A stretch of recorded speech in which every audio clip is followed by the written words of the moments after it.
بسم اللہ الرحمن الرحیم۔ ہمیشہ یہی سوچ کر شکر ادا کرتے رہو کہ اللہ نے ہمیں بہت کچھ دیا ہے۔ اگر اللہ ہمارے اعمال کے برابر دیتا تو ہمارے پاس کچھ بھی نہ ہوتا۔ مطلب کے بغیر رابطے میں رہنا ہر کسی کے بس کی بات نہیں ہوتی۔ مضبوط اور باکردار لوگ شکایتیں نہیں فیصلے کرتے ہیں۔ فائدے کی بنیاد پر تعلق بنانا کمزور لوگوں کی نشانی ہے۔ کامیابی ہمیشہ ناکامیوں کے بعد آتی ہے۔ اس دنیا میں فتح صرف اس کے لیے ہے جو شکست کو گلے لگانے کا حوصلہ رکھتا ہو۔ وہ بات جو تو دشمن سے پوشیدہ رکھتا ہے وہ دوست سے بھی پوشیدہ رکھ، ممکن ہے یہ بھی کسی دن دشمن بن جائے۔ تعلق رکھنا کوئی کمال نہیں، تعلق نبھانا کمال ہوتا ہے۔ اگر آپ میں صحیح کو صحیح اور غلط کو غلط کہنے کا گر ختم ہو جائے تو بہتر ہے کہ زندگی کا سبق پھر سے دہرانا شروع کر دیں۔ بہترین تعلق کی سب سے بڑی خاصیت یہ ہے کہ وہ آپ سے اختلاف اور ناراضگی کے باوجود بھی آپ کا خیال رکھنا اور فکر کرنا نہیں چھوڑتا۔ وفا مرد یا عورت میں نہیں ہوتی، وفا تو فطرت اور تربیت میں ہوتی ہے۔ کچھ لوگ اپنے خلوص کی وجہ سے اور کچھ اپنی منافقت کی وجہ سے عمر بھر یاد رہ جاتے ہیں۔ جن کو آپ سے تعلق رکھنا دشوار لگ رہا ہو، کوشش کریں ان کی مشکل آسان کر دیں۔ ناراض ہونے والوں کو منانے میں دیر نہ کریں، لیکن بیزار ہونے والوں پر الفاظ ضائع مت کریں۔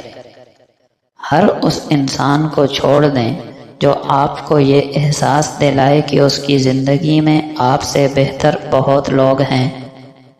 جو رات کے بعد صبح اور گرمی کے بعد ٹھنڈ دیتا ہے وہی خدا پریشانی کے بعد خوشیاں بھی دے گا۔ ہماری زندگی میں آنے والے غلط لوگ ہی صحیح معنوں میں زندگی کا مطلب سمجھاتے ہیں۔ پہلے شرم کی وجہ سے پردہ کیا جاتا تھا، اب پردہ کرتے ہوئے شرم آتی ہے۔ خشک رویہ رکھنے والا اس درخت کی مانند ہے جو پھولوں اور پھلوں سے محروم ہو، نہ بیٹھنے والے کو سایہ دے اور نہ نظر ڈالنے والے کو خوشی پہنچائے۔ اپنے خیالات کو صاف پانی سے زیادہ صاف رکھیں۔ جس طرح پانی کے قطروں سے دریا بنتا ہے، اسی طرح خیالات آپ کا کردار اور ایمان بناتے ہیں۔ کچھ لوگ اپنی اکڑ کی وجہ سے قیمتی رشتے کھو دیتے ہیں اور کچھ لوگ رشتے بچاتے بچاتے اپنی قدر ہی کھو دیتے ہیں۔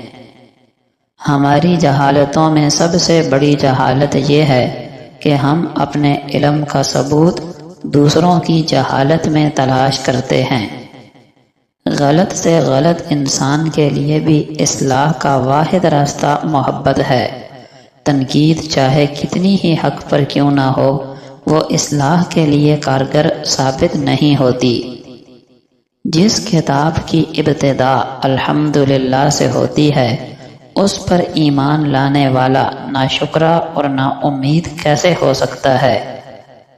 قبرستان بھرے پڑے ہیں ایسے لوگوں سے جو کل سے نماز شروع کرنے والے تھے۔ اللہ کے نزدیک عافیت کا سوال کرنا تمام دعاؤں سے زیادہ محبوب و پسندیدہ ہے، اس لیے ہر قسم کے شر اور اس کے اسباب سے بچاؤ کے لیے عافیت کا کلمہ بہت جامع ہے۔ عبداللہ ابن مبارک رحمۃ اللہ علیہ نے فرمایا کہ بنی اسرائیل کی ایک عورت نے اپنے بچے کی نجاست کو روٹی کے ٹکڑے سے صاف کیا، پھر اس روٹی کے ٹکڑے کو ایک سوراخ میں ڈال دیا۔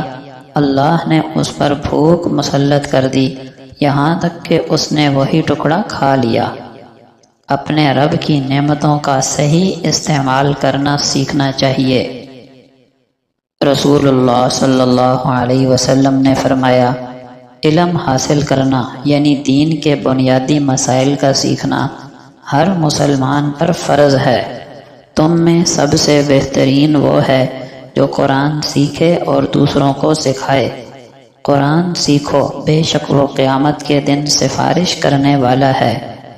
آدمی قیامت کے دن اسی کے ساتھ ہوگا جس سے وہ محبت کرتا ہے۔ اللہ کے نزدیک پسندیدہ ترین جگہیں مساجد ہیں اور بدترین جگہیں بازار ہیں۔ آپ صلی اللہ علیہ وسلم نے فرمایا، اعمال میں سے اللہ کے نزدیک پسندیدہ ترین عمل وہ ہے جس پر ہمیشگی کی جائے، اگرچہ وہ تھوڑا ہی کیوں نہ ہو۔ آپ صلی اللہ علیہ وسلم نے فرمایا، کیا میں تمہیں اہل جنت کے بارے میں نہ بتاؤں؟ ہر وہ کمزور اور بے حال شخص جس کو لوگ کمزور سمجھیں۔ کیا میں تمہیں اہل جہنم کے بارے میں نہ بتاؤں؟ ہر وہ سخت مزاج، پیسہ جوڑ جوڑ کر رکھنے اور تکبر کرنے والا۔ کیا آپ جانتے ہیں کہ جنت کے درخت کا سایہ کتنا بڑا ہوگا؟ نبی کریم صلی اللہ علیہ وسلم نے فرمایا، جنت کا ایک درخت اتنا بڑا ہے کہ اگر ایک سوار اس کے سائے میں 100 سال تک چلتا رہے تو بھی اس کا سایہ ختم نہیں ہوگا۔ حضرت سعد رضی اللہ عنہ بیان کرتے ہیں کہ ہم نبی اکرم صلی اللہ علیہ وسلم کی خدمت میں حاضر تھے۔ آپ نے فرمایا، کیا تم روزانہ 1000 نیکیاں کمانے سے عاجز ہو؟ آپ کی مجلس میں بیٹھے ایک شخص نے پوچھا، ہم میں سے کوئی روزانہ 1000 نیکیاں کیسے کما سکتا ہے؟ آپ صلی اللہ علیہ وسلم نے فرمایا، وہ 100 مرتبہ سبحان اللہ پڑھ لیا کرے، اس کے نامہ اعمال میں 1000 نیکیاں لکھ دی جاتی ہیں یا 1000 خطائیں معاف کر دی جاتی ہیں۔